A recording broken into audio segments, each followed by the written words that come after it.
ಬಾ ಚಿನ್ನು, ಈಗ ಬಂದ್ಯಾ? ಹೌದ್ರಿ, ಈಗ ಬಂದಿ. ಮತ್ತ ಸಂಕಲ್ಪ ಅವ್ರ ಇಲ್ಲೇನ್ರಿ? ಹೌದಮ್ಮ, ಈಗ ಬಂದು ತೆಗೆದುಕೊಳ್ಳಿ ಚಿರವನ್ನು.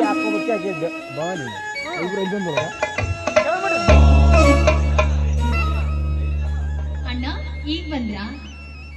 ಮಾಮ, ಏನಿದೆಯಲ್ಲ ಈ ಬುತ್ತಿ ರೊಟ್ಟಿ ಸಿರಿಯ ಸಂಭ್ರಮ? ಅಯ್ಯೋ, ನಿಮ್ಮ ಅತ್ತಿಗೆ ಈಗ ಬಸರದಾಳಪ್ಪ. ನಮ್ಮ ಅತ್ತಿಗೆಮ್ಮ 4 ತಿಂಗಳ ಬಸರಿ.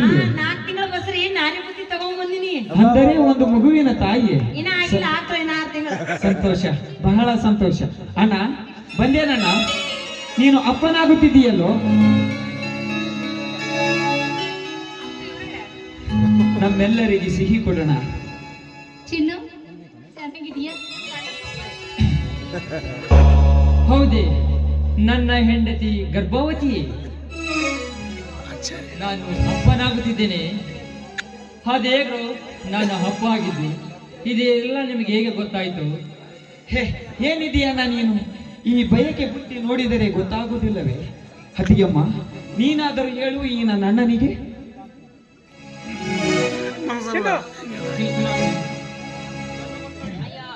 ಇದೆಲ್ಲ ಗಂಡ್ಮಕ್ಳಿಗೆ ಗೊತ್ತಾಗಂಗಿಲ್ರಿ. ಮೊದಲ ಈ ಬುತ್ತಿ ಕೆಳಗಿಳಿಸಿ ಒಳಗ್ ನೋಡಿ ಹೋಗುನು.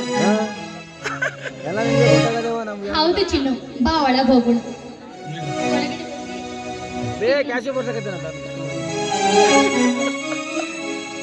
ಅಣ್ಣ, ಏನಣ್ಣ ನೀವು? ನಾವೆಲ್ಲ ಖುಷಿ ಪಟ್ಟು ನಗುತ್ತಿದ್ದರೆ ನೀವಿಬ್ಬರು ಹೀಗೇಕೆ ನಿಂತಿರಿ ಮೌನವಾಗಿ? ಏನು ಮಾಮ ಇವರ ಕತೆ? ಈಗಂತಲೂ ಯಾವತ್ತು ನೋಡಿದರೂ ಹೀಗೆ ಇರುತ್ತಾರೆ ಇವರು. ಚೊಚ್ಚಲು ಬಸರು ಒಬ್ಬರಿಗೊಬ್ಬರು ನಾಚಿಕೊಳ್ತಾ ಇರ್ಲಿ ಬಿಡು. ಹಿರಿಯರಾದವರು ಈಗೆಲ್ಲ ನಾಚಬಾರದಪ್ಪ.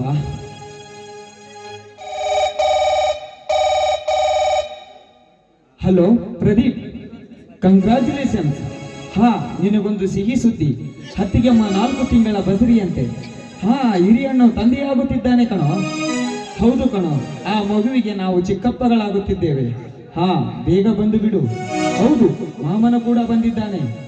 ಹಾ ಹಾ, ಮುಂದೆ ಶ್ರೀಮಂತ ಕಾರಣವನ್ನು ಕಲ್ಯಾಣ ಮಂಟಪದಲ್ಲಿ ಡಾಮ್ ಡೂಮ್ ಭರ್ಜರಿಯಾಗಿ ಮಾಡಿಬಿಡೋಣ. ಆಯ್ತು. ಏನೋ ತಮ್ಮ, ಇದು ಸುದ್ದಿ ಮೇಲೆ ಸುದ್ದಿ ತಿಳಿಸೇ ಬಿಟ್ಟೆಯ. ನಿಮ್ಮತ್ತಿಗೆ ಬಸರಿ ಅಂದ್ರೆ ನಿನಗ ಇಷ್ಟೊಂದು ಸಂತೋಷ ಆಗ್ತದೇನೋ? ಏನನ್ನ ನೀನು? ಸಂತೋಷವಾಗದೆ ದುಃಖವಾದಿದೆ. ಇದು ಅತ್ತಿಗೆಯ ಕೈ ತುತ್ತು ತಿಂದ ಬೆಳೆದ ದೇಹವಿದು. ಹತ್ತಿಗೆಯ ಕೈ ತುತ್ತು ಎತ್ತವನ ಮನಸುತ್ತದೆ ಎಂದು ಗಾಜ ಮಾತಿದೆ. ಇರ್ಲಿ, ಈಗ ಕಲ್ಯಾಣ ಮಂಟಪ ಬುಕಿಂಗ್ ಮಾಡಬೇಕು. ಯಾಕೆಂದರೆ ಇನ್ನು 4 ತಿಂಗಳಾದರೆ ಕಣ್ಣು ಮುಚ್ಚಿ ಕಣ್ಣು ತೆರೆದ್ರೊಳಗ ಬರ್ತೈತಿ. ಆವಾಗ ತಾರೀಕು ಸಿಗೋದಿಲ್ಲ ಅಂದ್ರೆ ಏನ್ ಮಾಡೋದು? ತಮ್ಮ, ಇಷ್ಟೊಂದು ಅವಸರದ ಆತುರವೇ? ಹೌದಪ್ಪ, ಹೌದು. ಕಾರ್ಡು ಪ್ರಿಂಟ್ ಮಾಡುವುದು, ಸಂಧಿ ಮಾಡುವುದು, ಮಂದಿ ಮಕ್ಕಳಿಗೆ ಹೇಳುವುದು, ಇವೆಲ್ಲ ಕೆಲಸ ಒಮ್ಮಗ್ಲೆ ಬಹಳ ಆಗಿಬಿಡ್ತಾವು. ಅದಕ್ಕೆ ಇವಾಗಲಿಂದಲೇ ಪ್ರಾರಂಭ ಮಾಡಬೇಕಿದೆ. ನಿಮ್ಮತ್ತಿಗೆ ಶ್ರೀಮಂತ ಕಾರಣಕ್ಕೆ ಎಲ್ಲ ನಮ್ಮ ಮಂದಿ ಮಕ್ಕಳಿಗೆ ಹೇಳಿದ್ದೀನಪ್ಪ. ಹಾ ಪ್ರವೀಣ, ಇದು ಮಾತನಾಡುವುದು ಹೌದೇನಪ್ಪ? ಇರ್ಲಿ ಬಿಡುವಮ್ಮ, ಇದು ಅವರ ಪ್ರೇಮದ ಮಾತು. ಅತ್ತೆಗೆ ಪ್ರೇಮಕ್ಕೆ ಈಗ ಮಾತನಾಡುತ್ತಾರೆ. ಶಾಂತ ಬಹಳ ದಿನಕ್ಕೆ ಬಸಿರಾಗಿದ್ದಾಳೆ. ನಮ್ಮೆಲ್ಲರೂ ಸಂತೋಷವಿದೆ. ಹತ್ತಿಗೆಮ್ಮ, ನೀನು ಚಿನ್ನೂನ ಕರ್ಕೊಂಡು ಹೋಗಿ ಊಟ ಮಾಡ್ರಿ. ನಾವಾಟು ಅಡ್ವಾನ್ಸ್ ಕಲ್ಯಾಣ ಮಂಟಪ ತಾರೀಖು ನೋಡ್ಕೊಂಡ್ ಬರ್ತೀವಿ. ಮಾಮ, ಬೇಗ ಹೋಗಿ ಪ್ರದೀಪ್ನ ಕರ್ಕೊಂಡು ಹೋಗಿ ಬರೋಣ ಬಾ ಮಾಮ.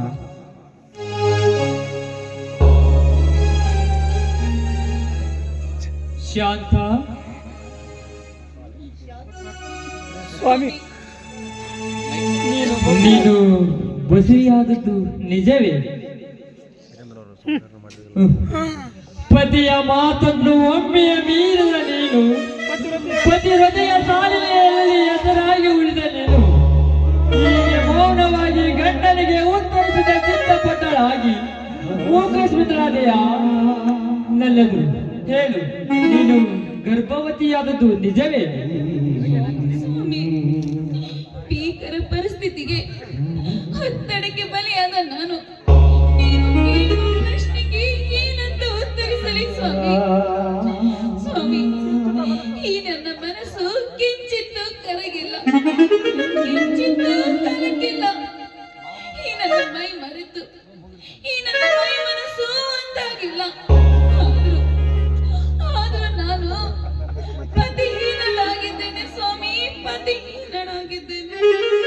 ಅಂದರೆ ನೀನು ಬಸರಿಯಾದದ್ದು ನಿಜನೇ? ಶಾಂತ ಶಾಂತ, ಗರತಿ ಮಂಡೋದರಿಯ ಮನ ಹೊಂದಿದವಳು ನೀನು.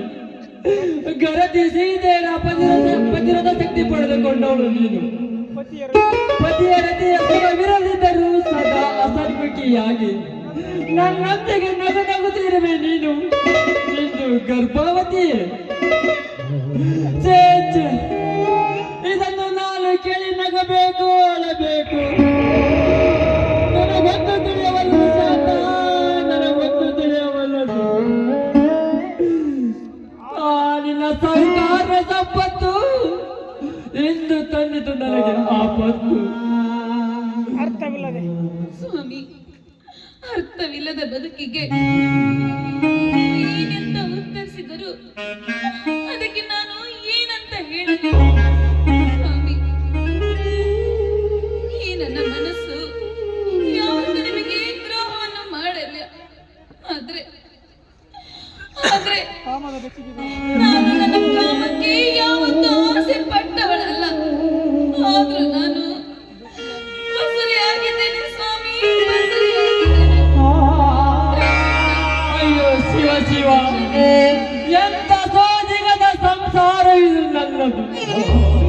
ಇವಳ ಮಾತನ್ನು ತೀಕ್ಷ್ಣವಾಗಿ ಗಮನಿಸಿದರೆ ನಾನೇ ಹುಚ್ಚನಾಗಿರುವೆನು. ಆದರೂ ಗರ್ಭಾವತಿ ಎಂದು ಹೇಳಿದರೆ ಏನಿದರ ಅರ್ಥ? ಒಣಗಿದ ಮರುಭೂಮಿಯು ನೀರಿಗಾಗಿ ಬಾಯ್ಬಿಟ್ಟಿಲ್ಲ, ನೇಗಿಲ ಹೂಡಿ ಗಳೆ ಹೊಡೆದಿಲ್ಲ, ಉತ್ತರಿ ಮಳೆಯೂ ಆಗಿಲ್ಲ, ಕೋರಿಗೆಯಿಂದ ಬೀದಿನ ಬಿತ್ತನೆಯೂ ಆಗಿಲ್ಲ. ಆದರೂ ಈ ಹೊಲ ಬೆಳೆಯಾಗಿ ಬೆಳೆದು ನಿಂತಿದೆ ಎಂದರೆ ಇದಾವ ಬೀದಿನ ಬಿತ್ತನೆ ಫಲವು? ಹೇಳು ಶಾಂತ, ಹೇಳು. ಸ್ವಾಮಿ, ಯಾರಂತ ಕೇಳಿದ್ರೆ ಈ ಲೋಕವೇ ಬೆಳಕು ಬೀಳುವುದು, ಕಾಲ ಚಕ್ರವೇ ಕತ್ತರಿಸಿ ಬೀಳುವುದು. ಈ ವಿಷಯವನ್ನು ಕೇಳಿದ್ರೆ ನಿಮ್ಮ ಹೃದಯವೇ ಹೊಡೆದು ಹೋಗುವುದು ಸ್ವಾಮಿ. ಇದನ್ನು ಹೇಳಲು ನನಗೆ ಒಂದು ದಿನ ಕಾಲಾವಕಾಶ ಕೊಡಿ ಸ್ವಾಮಿ, ಕಾಲಾವಕಾಶ ಕೊಡಿ. ಕಾಲಾವಕಾಶ ಕೇಳಿದ ಕಾರ್ಯವನ್ನು ಮುಚ್ಚಿಕೊಳ್ಳಲಿಕ್ಕೆ ಇದೊಂದು ತಂತ್ರಗಾರಿಕೆ. ಸರಿ ಶಾಂತ, ನೀನಿಷ್ಟು ಸುದ್ದಿ ಬಳಸಿ ಮಾತನಾಡೋದಕ್ಕೆ ಬೇಕಾಗಿದ್ದೆ. ಅಂದೇ ನಾನು ನಿನಗೆ ಹೇಳಿದ್ದೆ, ವಯಸ್ಸಿನ ಹೆಣ್ಣಾದ ನಿನಗೆ ಕಾಮ ಸೀಮೆ ನಿಲ್ಲಿಸಲು ಆಗುವುದಿಲ್ಲ. ಈ ಸುಖ ಕೊಡದ ಗಂಡನ್ನು ಬಿಟ್ಟು ಬೇರೊಬ್ಬನ ಮದುವೆಯಾಗಿ ಸುಖ ಜೀವನ ಸಾಗಿಸಿ ಎಂದು ನಿನಗೆ ಸಾಕಷ್ಟು ಪಡೆದುಕೊಂಡೆ. ಆದರೆ ನೀನು ನನ್ನ ಮಾತನ್ನು ಕೇಳೇ ಇಲ್ಲ.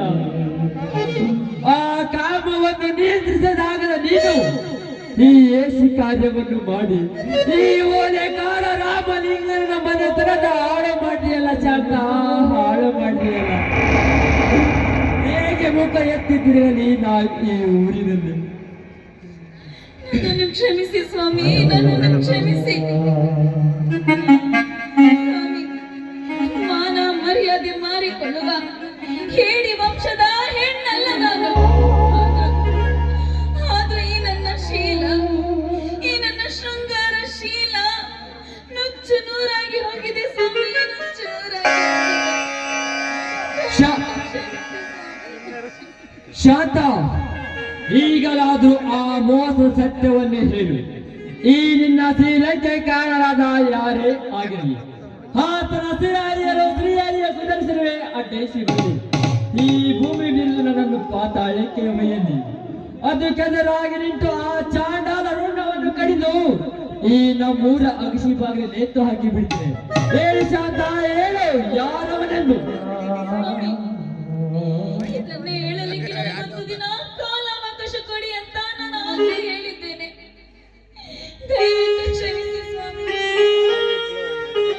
ನಿನಗೆ ಬರೀ ಕಾಲಾವಕಾಶ ಚಿಂತೆಯಾದರೆ ನನಗೆ ನನ್ನ ಮರ್ಯಾದೆ ಚಿಂತೆ ಕಾಡುತ್ತದೆ. ಮಾನವದ ಕ್ಷಣಕ್ಕೆ ನನ್ನ ರಕ್ತ ಕುದಿಯುತ್ತಿದೆ. ಕೋಪ ಕೆರಳುತ್ತಿದೆ, ದುಃಖ ಮೈಸಿ ಬರುತ್ತಿದೆ.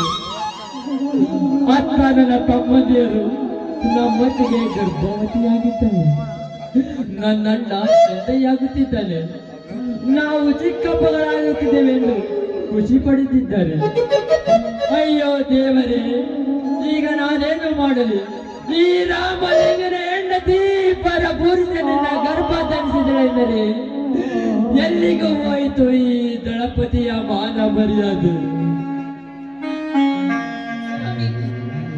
ಗಾಯದ ಮೇಲೆ ಮತ್ತೊಮ್ಮೆ ಗಾಯ ಮಾಡಿ ಅದಕ್ಕೆ ಬರ ಹೇಳಿಬೇಡಿ ಸ್ವಾಮಿ. ನೋಡಿ, ನೀವು ಈ ರೀತಿ ಎಲ್ಲ ಮಾತಾಡಿದ್ರೆ ನಾನು ಇದ್ದು ಸತ್ತಂತೆ ಸ್ವಾಮಿ, ಸತ್ತಂತೆ ಇದ್ದೇನೆ. ಅದು ನಿನ್ನ ತಪ್ಪಲ್ಲ ಶಾಂತ, ಅದು ನನ್ನ ತಪ್ಪು. ತಿಂಡಿ ಬಿಟ್ಟಾಗ ಬಿಟ್ಟ ದನಗಳಿಗೆ ಮೈ ತಿಕ್ಕದೆ ಹೋದರೆ ಅದು ಸಿಕ್ಕ ಬಂಡೆಗಳಿಗೆ ತನ್ನ ಮೈಯನ್ನು ತಿಕ್ಕಿ ತಿಂಡಿ ತೀರಿಸಿಕೊಳ್ಳುತ್ತದೆ. ಅದರಂತೆ ಆಗಿದೆ ನಿನ್ನ ಸ್ಥಿತಿ.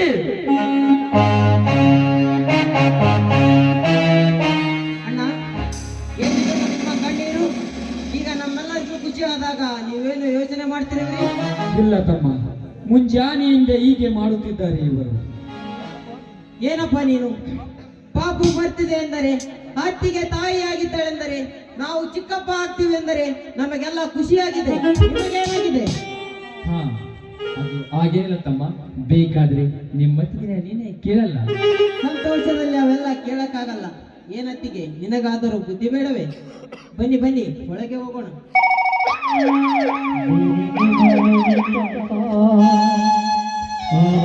ಬಂತು